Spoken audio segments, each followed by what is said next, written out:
Նախարար, սկսենք հարցերը, առաջինը մեր իմանական 24-ից։ Մարիանա, պատկաստես։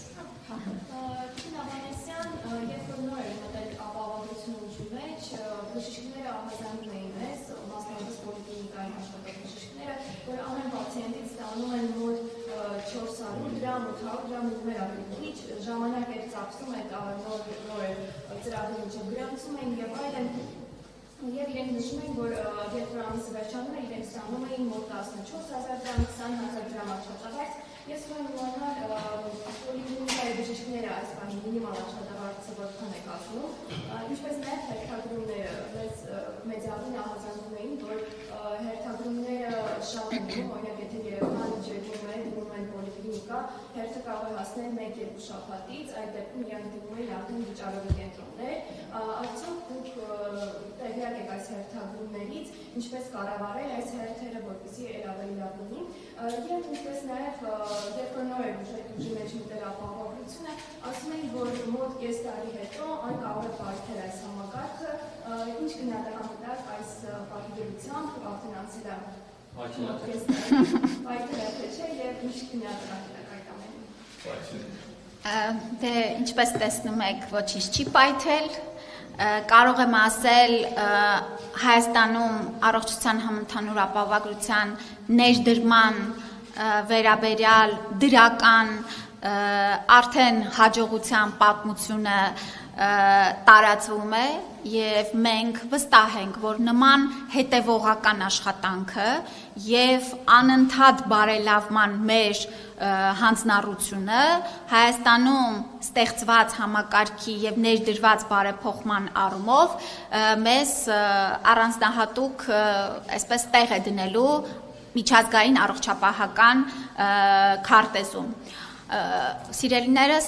հենց ես շատ կարևորում էի, որ 6 ամիսները ամփոփենք, որովհետև գիտեմ, որ հիմա առաջիկայում արձակուրդային շրջան է եւ այլն, բայց հարկ համարեցի, որ նաեւ մեր հասարակությունը տեղյակ լինի եւ վստահ լինի, որ մեր դրած կառուցակարգերը, մեր ակտուարական հաշվարկները իրենց իրական կյանքում ակտուալությունը ցույց տվեցին։ Իհարկե դեռ առաջին տարին է ապահովագրության ներդրման եւ աշխատանքները նույն տեմպով շարունակվում են եւ շարունակվելու են։ Հաջորդիվ ինչ վերաբերվում է մեր սիրելի բուժաշխատողների աշխատավարձերի փոխհատուցման չափերին, ասեմ, որ այո, առաջին 2 ամիսներին որոշակի աշխատելավոճի նոր այս համակարգը անսովոր էր թե բուժաշխատողների համար եւ ժամանակ պահանջվեց, որ նրանք փաստացի մուտքագրեն իրենց կողմից ապահովագրվածների ծառայությունները եւ այս պահին մենք աշխատավարձերի մասով ըստ էության բավարար ավելացումներ ունենք։ Արդյոք սա մեր երազանքի չափն է, իհարկե ոչ, բայց տեսեք, միայն ապահովագրության ներդրման արդյունքում մենք միջինում առաջնային օղակում 30-ից 40%-ի աշխատավարձի աճ ունենք։ Սա նշանակում է, որ բոլոր բժիշկներին է բարձացել, սա նշանակում է մեծամասամբ բոլորինը բարձացել է, բայց լինում են առանձնակի ամբուլատորիաներ, ովքեր օրինակ ունեն որոշակի ֆինանսական բարդություններ նախկինում կուտակած պարտքերից եւ պարտքերը վճարում են, որպեսզի արդեն առողջացած կարողանան բավարար հավելյալ գումարներ վճարել իրենց ուրեմն մասնագետներին։ Ես ասեմ, որ սա վերաբերում է ոչ միայն բժիշկներին, այլ նաև միջին բուժանձնակազմին։ Այստեղ հարց ունենք, որ մենք անցել ենք արդյունքային աշխատավարձի տրամաբանությանը։ Բժիշկը, նեղ մասնագետը, եթե չի սպասարկում եւ որևէ պացիենտ օրվա ընթացքում չի ունենում, այո, նա աշխատավարձի առումով կունենա բարդություններ։ Կամ եթե աշխատում է 3 ժամ օրինակ, այո, նրա աշխատավարձը ըստ էության չի կարող երևի թե բավարարել։ Բայց մեր բոլոր նեղ մասնագետները, ովքեր որ ունեն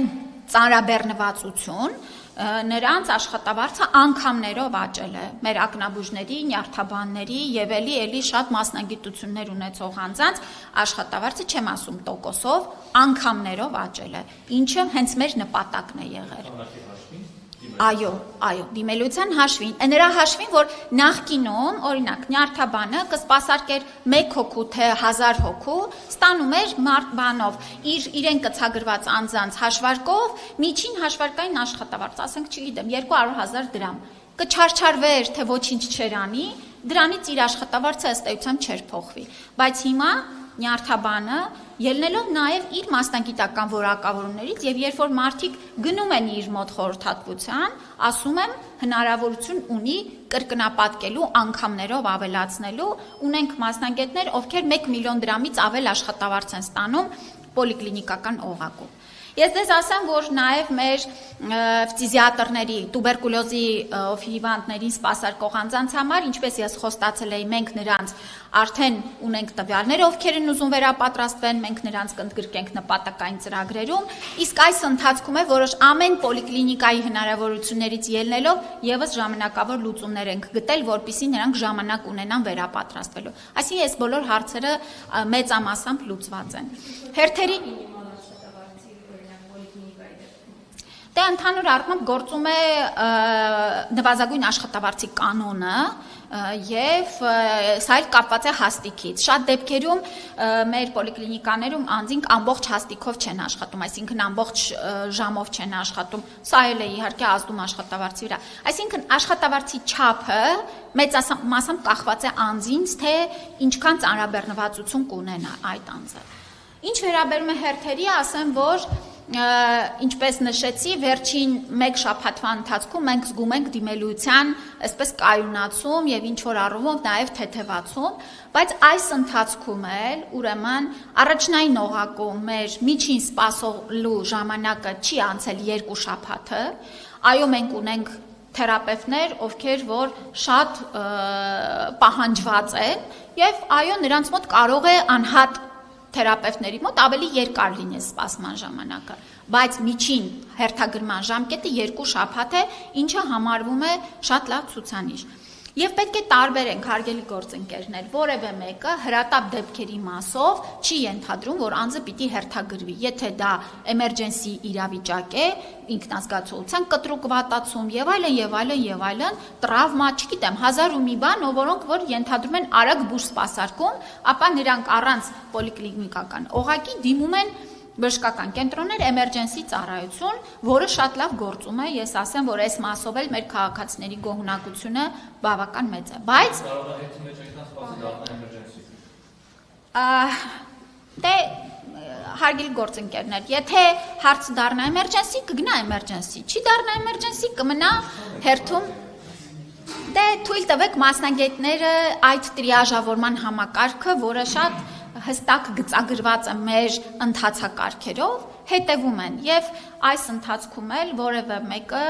չի եղել, որ էմերջենսի կարիք ունենա եւ չկարողանա այդ էմերջենսի ծառայությունները ստանալ հերթագրման արդյունքում։ Իսկ պլանային բուժօգնության արդեն հիվանդանոցային առումով ելի մենք հերթագրումներ չունենք։ Այսինքն այստեղ եւս անձինք 1-2 շաբաթվա ընթացքում իրենց ծառայությունները ստանում են։ Սա է մեր ընդհանուր վիճակը։ Իհարկե, մենք աշխատելու ենք, տեսեք, մեր թվային գործիքները ել ավելի կատարելագործենք, այդ, գիտեք, մեկ մասնագետից մյուս մասնագետի մոտ ուղեգրման հատվածները փորձենք ավելի հարմարավետ դարձնենք մեր պացիենտների համար։ Եթե արանքում պրոցեսներ կան, որ մեր գնահատմամբ կարիք չկա դրանց կհանենք։ Այսինքն սա աշխատանք է, որ մենք դեռ շարունակելու ենք։